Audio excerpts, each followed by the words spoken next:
The whispering woods, the old, gnarled trees of Blackwood Forest stood sentinel, their ancient limbs tangled like arthritic fingers against the bruised twilight sky. Locals whispered tales of the woods, of strange lights and unsettling sounds. But Elias, a pragmatic cartographer, dismissed them as rural folklore. He'd entered Blackwood seeking a lost Roman road, armed with only his compass, maps, and an unshakable belief in the logical. His first night, deep within the forest's embrace, was eerily still. Nothing, he told himself. It was the wind, playing tricks on his tired mind. The air was thick with the scent of damp earth and pine, and the silence was so profound it hummed in his ears. He built a small fire, its flickering light casting dancing shadows that seemed to writhe and stretch into grotesque forms. Just as sleep began to claim him, a sound, faint yet distinct, drifted through the trees. He spun around, but the forest was empty save for the encroaching shadows.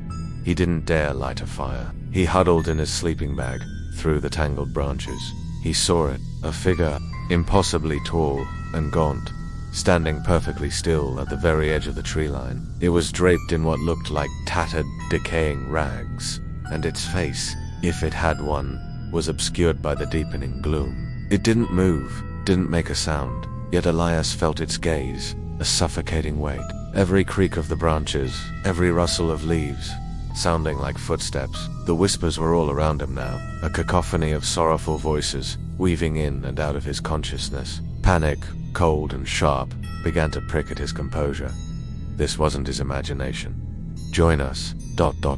Abandoning his camp, gasping for air, trembling uncontrollably. The familiar sight of a distant farm offered little comfort. He looked back at Blackwood, its dark moor still looming, and swore he saw a flicker of movement. A final, fading whisper carried on the morning breeze, and ran. He ran blindly. He still lives. But a part of him, a part he can never reclaim, was left behind in the whispering woods. And sometimes, on the stillest nights, when the wind howls, just so, he swears he can still hear them.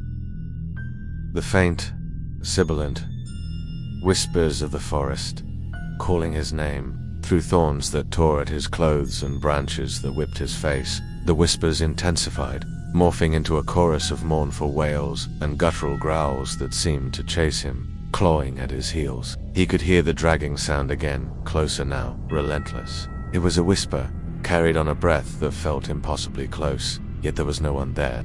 The air here was heavy, cold, even on a summer's evening. As he knelt to refill his water bottle, a voice, clearer now, spoke directly into his ear.